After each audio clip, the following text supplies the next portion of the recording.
Wa. In Tamale, we're live on Kesmi 107.1 FM. If you can hear us in Wa, it's on W93.5. Around the world, we're streaming live on 3news.com. Download the TuneIn app from the Google Play or Apple App Store and listen to us on the go. We're live on Facebook as well, the handle 3FM927. Coming up this afternoon, controversy over Ghana's COVID expenditure emerges again. Former President John Dramani Mahama is alleging the Akufo-Addo government spent 33 billion cedis of COVID funds to fund its 2020 election activities. CSOs and corruption watchers want government to come clean on the funds spent thus far. Also, suspected murder of 25-year-old student of the Kwame Nkrumah University of Science and Technology remanded into police custody. Another killing of a Fulani man in the northern region, meanwhile, is prompting calls from heads of the Fulani community for the security agencies to clamp down on perpetrators. And later on, more condemnation over strike by civil and local government staff over the non-payment of neutrality allowance. And if it was the entire civil service, well, maybe I could understand the pressure, but I don't look. It was wrong. That's the point I'm trying to make. It was just simply wrong. Details of these stories and a lot more coming up shortly if you stay with us.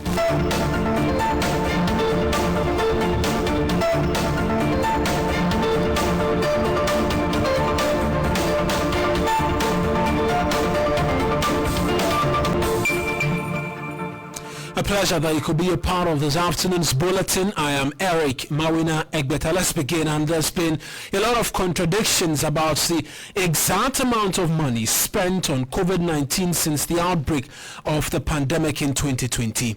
President Akufo-Addo, his vice Dr. Bawumia, and Finance Minister Ken Ofori-Atta have been quoting different figures for the amount spent thus far. You recall the minority in Parliament have on various occasions tried to get the health minister to furnish the House with the amount of money spent to deal with the COVID situation, but have been dismissed several times.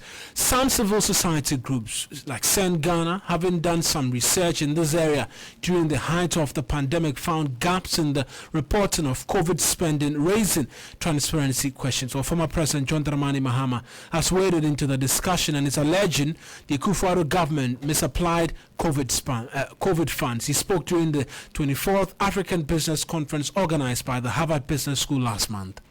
In my country, Ghana, our economy has emerged in extremely poor shape from the COVID experience.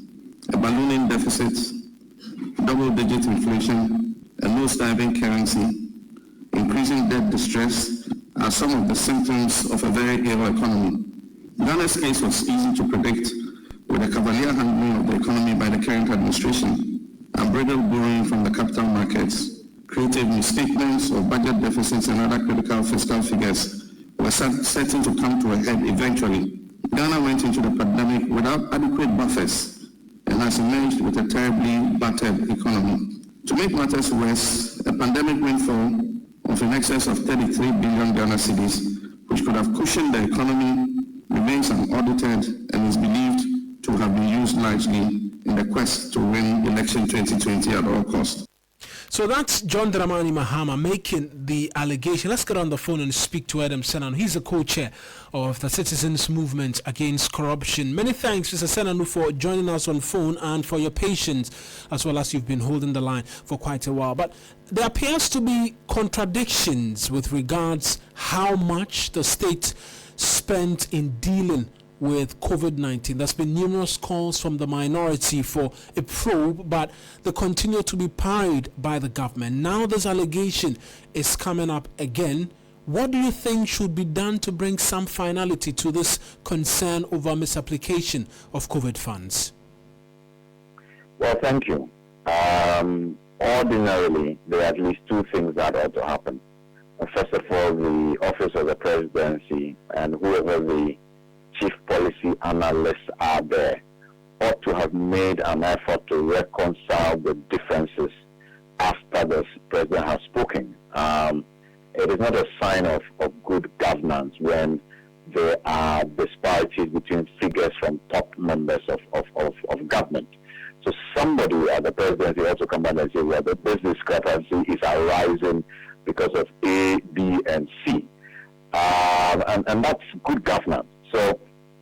therefore there is a responsibility, there is an obligation on the office of the presidency, perhaps the chief of staff, somebody assigned there to speak to the public and to speak to the discrepancies that have been noted, because it's not even as if after the first person spoke, we've been seeing an increasing amount. We've seen a fluctuation going up and down, and that doesn't speak well. But beyond that, the Auditor General Department is mandated to do the kind of review that tell us what exactly has transpired in any fiscal year.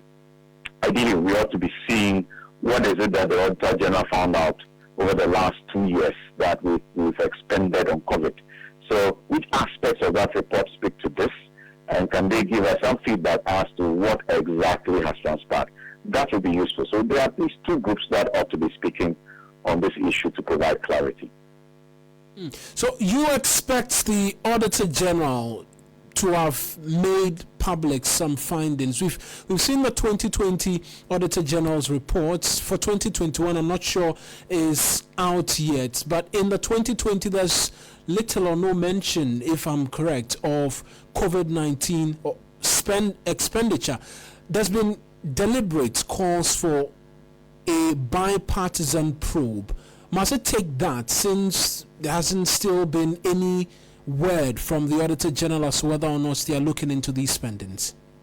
Well, I think that a probe is worthwhile to the extent that government does not see fit to explain the discrepancies.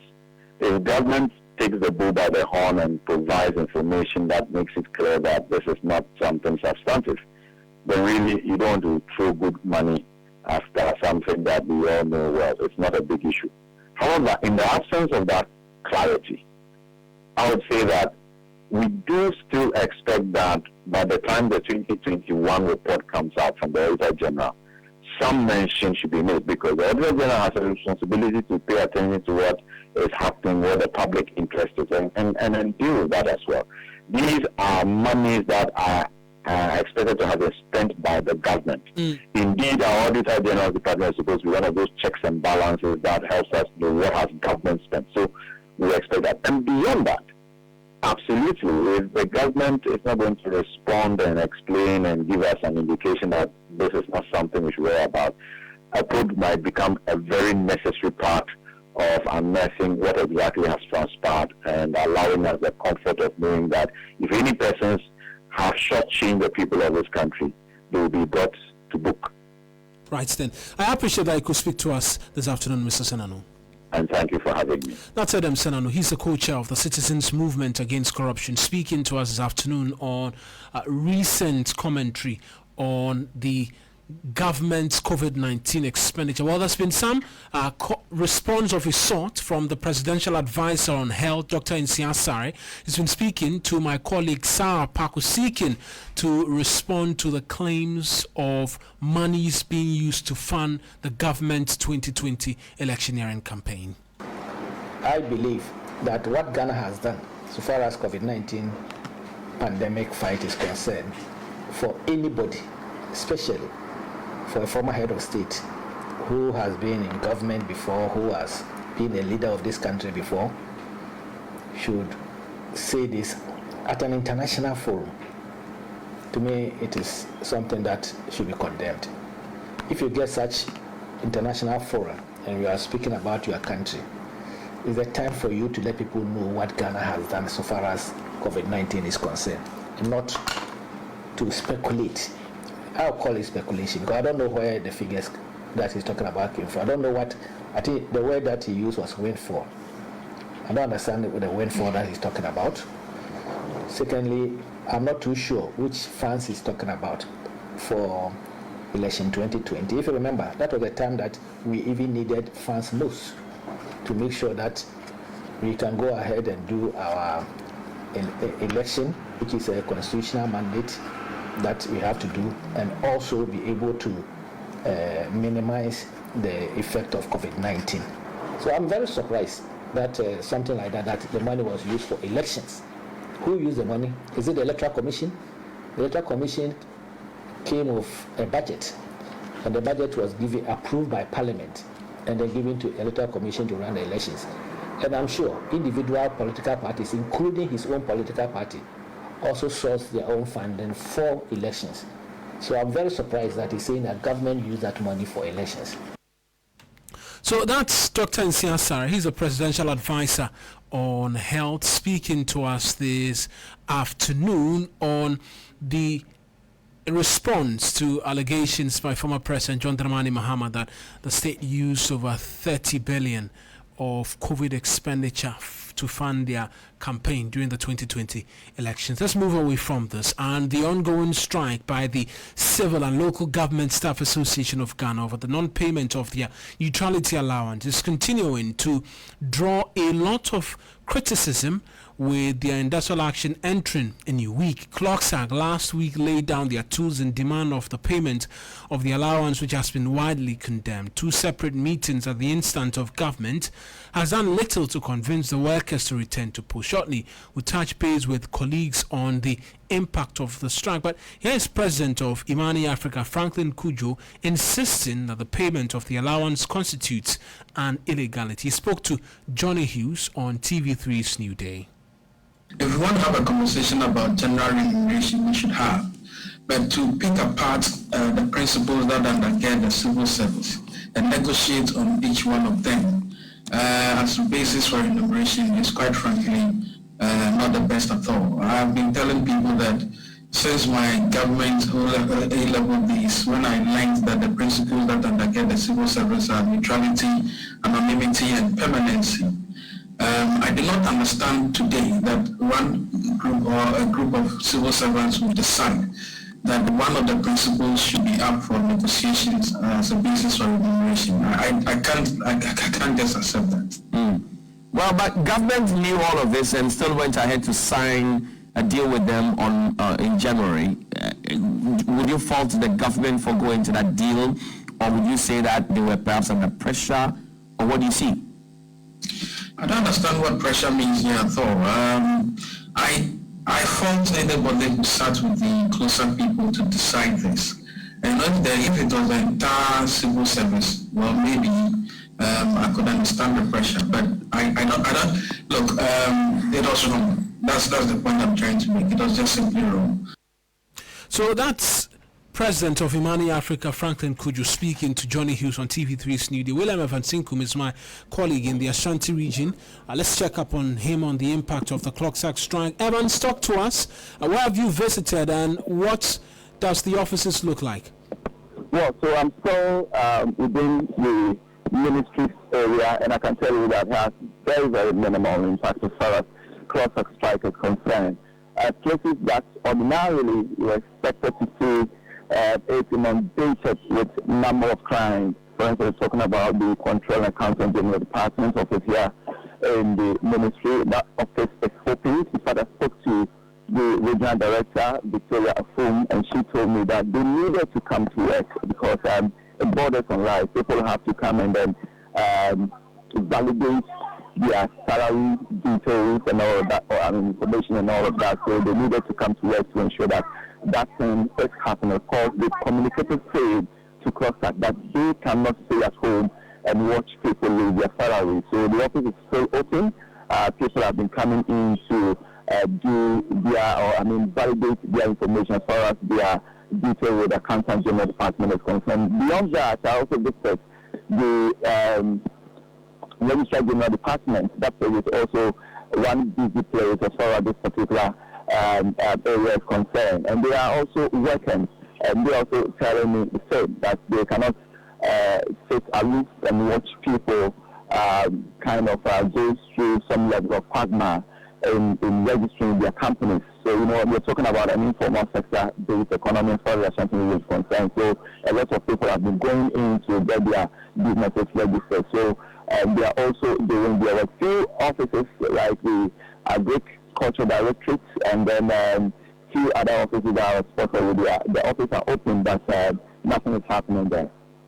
Right then. Many thanks, Evans. He's our bureau chief in the Ashanti region. Interesting that he mentions that persons at the Control and Accountant General's Department are present and working, because if they don't, it means salaries of public sector workers would be affected as a result of that. Now, government, the understanding we get is that government is today meeting Clocksack again to arrive at a payment plan for the neutrality allowance. I will get some more details from Labour correspondent Daniel Opoku in subsequent bulletins. But even as negotiations continue over the allowance, despite its condemnation, the Public Services Workers Union is latest group demanding that government rope them into the payment of the allowance, or they also resort to industrial action. John Sampa is Deputy General Secretary of the group. He'll be joining us pretty shortly on the phone to provide a lot more details and reasoning as to why they're also making this demand. But they've issued a statement where they, amongst other things, threaten industrial disharmony should government not include them in this neutrality allowance. I'll just take you briefly through some of the excerpts, and it reads that having followed developments surrounding the political neutrality allowance for some public sector workers, it is pertinent to state that the grant of such allowance to a section of the workforce with the neglect of others in the same or similar category would defeat the underlying principles of salary administration in Ghana. The Constitution of Ghana and other enabling acts and laws requires a number of public sector institutions and their workers, a number of which are members of PSWU, to be politically neutral in the discharge of their duties. This includes, but not limited to, the Electoral Commission, National Commission for Civic Education, National Media Commission, the Ghana Broadcasting Corporation, etc., amongst others. Now, at our last National Executive Council meeting held in Kumasi in March 2020, members resolved to bring the request to the attention of the state for urgent consideration. We therefore call for urgent engagement on the matter. While we anticipate your favorable response, be assured of our availability for necessary engagement to avoid any unintended industrial disharmony. And so John Sampa, he's the Deputy General Secretary, will join us on phone pretty shortly. But while we wait to do that, let's take you to the Ashanti region, where a 25-year-old tailor apprentice, Emmanuel Boateng, has been remanded into prison custody by the Kuntunase District Court. The suspect was arrested in connection with the murder of a 21-year-old biological science student of the Kwame Nkrumah University of Science and Technology on Friday. The deceased, Kwekwedu Jemfi, was allegedly killed by his friend with his iPhone 11 Pro also stolen. Appearing before the courts today, the judge, His Worship Francis Asekiwa Anam, granted a plea by the prosecution to remand the suspect. The prosecutor told the court a docket is being prepared to be sent to the Attorney General for advice. The suspect, who's also been charged with murder, is to reappear in court on May 9, 2022. Still on murders, and this time up north a bit, and a man believed to be of Fulani extraction has been reportedly shot dead at Bolado in the Zabzugu district of the northern region. The incident happened in the late hours of Sunday, and it brings the total death of Fulanis to 10 within the last 11 days. The Fulani community in the Yendi, Zabzugu and Saboba areas are raising red flags over the recent attacks on their members. The police in Zabzugu have since commenced investigations into the matter with no arrests made just as yet. I will speak to Yakubu Musa Bari. He's the General Secretary of the Fulani Association worldwide pretty shortly, but we'll also connect with correspondent Christopher Mwako to get some more details on this. The police is yet to comment, but hoping we can get some details and find out if there's finally been some comment made by the police in the northern region, Zabzugu to be specific, on this latest murder of another Fulani in that part of the country. But you're still listening to the news here on 3FM 92.7. We're live on Facebook as well, the handle 3FM 927. Drop a comment. Trust that we can be able to share that to the rest of the world. But our top stories for this afternoon, amongst other things, controversy over Ghana's COVID 2019 expenditure. It has emerged again after former President John Dramani Mahama alleged the Akufo-Addo government spent 33 billion cedis of the COVID-19 funds to fund their 2020 election activities. We've been hearing from Adam Senanu. He's a co-chair of the Citizens Movement Against Corruption. Also, bringing you details of the suspect in the murder of the 25-year-old student of the Kwame Nkrumah University of Science and Technology. He's been remanded into police custody to reappear on May 9. And the killing again of a Fulani man in the northern region has prompted calls from the heads of the Fulani community for security agencies to clamp down on perpetrators of the crime. We'll hear from the Fulani community pretty shortly, because they are, amongst other things, raising concerns over the killings, as we try as much as possible to connect as well to the northern region, Zabzugu to be specific, to get some details of the details, to get the latest from the police with regards happenings there. But while we wait to do that, the police say the driver of a wire-bound bus which was involved in an accident on the Bole Bamboy Highway resulting in casualties will be charged for carelessness and inconsiderate driving. 4 persons died and 15 others were injured after the bus, which was traveling from Kumasi, rammed into a stationary truck on Sunday. The driver told the police his ignition went off, causing him to lose control, resulting in the accident. But the police have doubt about the driver's claim and insist only investigations can establish the fact. Savannah Regional Police PRO Inspector Jeku Mousu has been speaking to 3FM Sunrise. According to the driver of the bus, he said his ignition went off, and for that matter, he lost control of the steering wheel. He was carrying 30 passengers. By looking at what we saw there, about 15 of them sustained various degrees of injuries, and then 3 died at the spot. And then one died at the hospital? At the hospital, yes. Now, so how about the driver of this bus, who says that his ignition failed and he ran into it? What's happening to him now? They were granted bail based on once he is also part of the people in the vehicle. You see, accidents, even if you are not even hurt physically, you have to go for the doctors to examine you. So based on that, the 2 drivers were granted bail that same day for them to attend a hospital for proper checkup. So they were asked to report today for processing and probably charge them for court. What charge are you then considering leveling against the driver of this bus? The first one will be careless and inconsiderate. Then the investigation as we are conducting will also reveal whether the vehicle were properly maintained or not. So if that one comes to light, that the vehicle lacks maintenance, then lack of maintenance and other things will also follow. That's the Savannah Regional Police Public Relations Officer Inspector Ejekum Ousu speaking to Alfredo Kansi on Sunrise. Let's return to that worrying story of some Fulani individuals being killed, 10 now in the last 11 days. Let's speak to Yakubu Musa Bari. He's General Secretary of the Fulani Association Worldwide. He joins us in studio. Many thanks, Mr. Bari, for joining us in studio this afternoon.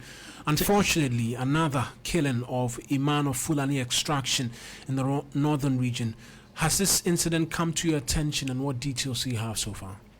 Thank you very much, and good afternoon to your cherished listeners and the whole country at large, inshallah. Yes, it came to our notice yesterday around 4 p.m. Again, a Fulani man was killed, a herdsman who is grazing, and then was found dead. You know, before they find it dead, the animals came back home without the herdsman. So the employee found out the herdsman is not back. So they went for a check, and then they got to see the body. They immediately called me, and I told them nobody should touch the body. They should inform the police. They have to have a police escort before they pick the body, and that is what they did. It's an unfortunate incident that is going on. It's very, very worried across the country, not even the country, the world, because this is an international organization. You understand me? And then just about 12 days, just people were being killed. Impunity is going on against a particular tribe. And this is a Fulani tribe, one of the largest ethnic tribes in sub-Saharan Africa. So since last week, Wednesday, our people are really, really, really worried about the situation, asking me what we should do.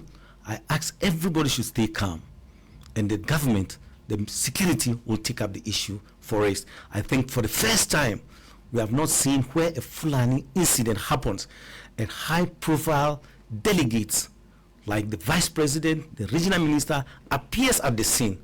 We thank them, but that is not where we stand. The people that this thing happened to them, the widows, the children, are still in the mercy of the weather in the northern region, in Zakuli. Till date, even a NADMO official have not visited the site, the place. Talk less of doing some tents where you should have a shelter, you should have a food, because most of the women and children flew in the bush. After the incident, they came with only the clothes that they have till date. That is a very worried to us. We, the leadership, are very worried. The pressure is on us. So we are calling on the NADMO to quickly attend to them. And then the security must be beefed, because where Zakuli is and the palace of Dabo is very, very close. And we believe that area is a security zone. 24/7 security surveillance is there. How come? That is where our doubt is. How come an individual can attack a whole community, do what they will do, and leave the premises with that one arrest? This is a very worried issue that the national security, the IGP should be a worried situation, because it's very, very close to the Yana's palace. This is where where we are standing. So you have some suspicions as to why there wasn't any arrest. But yes, what do you think is informing this latest attack? Because it appears to be unprovoked by a certain degree. Okay, there is a perception about a teacher who was dead in a close community. What is surprising is that the distance from where the dead teacher was found and to Zakuli is almost about 60 kilometers, if I'm not wrong. I've not been there, but that is the estimated distance. And where the dead was found and to Zakuli, there are a lot of Fulani communities close to that area, but non-Fulani community were attacked within where the body was found, and they travel up to Zakuli and attack this on innocent people, attack them, burn their houses, burn their wealth. This is a very worrying issue that we think the security must take it up seriously. Have you had any engagements with the security? You mentioned a matter that national security has to pick up because of the proximity of the community to the Dagban Palace and all of that. Have you had any engagement? I have engagement. I have an engagement with the regional commander. That was on Friday after the incident. We visited the scene together with the regional minister, Honorable Sani Shaibu, who happens to be very, very swift to the action, and the regional commander and the regional crime officer, the northern command of the army. We all visited the scene on Thursday, which is very, very appropriate, which we are very, very pleased with it, but we are still demanding justice about those people who are dead. This is what they promise of sending NADMO the following day to do assessment and bring relief items to them. Till date, today is 12 days that this incident happens. It's a very scenario, and then our people are demanding on us. They are on our necks, and internationally are also calling. International are also calling, are watching. As I said, it's one of the largest ethnic tribes in West Africa. In West Africa. But just one more bit. There are allegations of crimes being committed by Fulanis as well, and in certain parts, I'm sure in the past there were lots of concerns that they were attacking farmlands and all of that. I mean, what is the message for, or how do you react to some of these allegations as well? Yeah, we take it with good faith. We are working on it by sensitizing our people. But let's do one thing. Every home you will find a bad note. We are not saying we are 100% clean, but there are just minority of those people committing those crimes. And then we are working very close with the security in the country, we the leadership. We are very close with them, working out how we beef up those bad notes among us. But 90% of Fulanis in this country are doing their genuine business, going around freely. But I said it, some of your media houses must be very, very professional sometimes, because if a Fulani man is being arrested, you see that it is the Fulani community all are attached to the crime, not an individual. Just like when the Akan, the Dagbani, the Ewe committed a crime, the tribe is not being mentioned. The person's name has been mentioned. Right now that we are speaking, you mentioned my name, Yakubu Musabari. You did not say Fulani man. You understand? But if a crime is committed, then they attach it to the whole tribe. We are in this country that some certain tribes were identified as the most dangerous criminals in this country. Their tribe was not mentioned. Their names was mentioned. Atai was arrested in this country, who happens to be the notorious arm robber. Right. Everybody knows this tribe, but his tribe was not mentioned, was not attached to the crime. So this is a very worry to us. You, the media, we beg you should just be more professional on that issues. Right then. Many thanks, Mr. Barry, for joining us in studio. That's the General Secretary of the Fulani community worldwide, in fact, speaking to us this afternoon as we end the bulletin here on 3FM 92.7. As always, log on to 3news.com for a lot more news. I am Eric Mawuena Egbeta. Pleasure having you do the listening.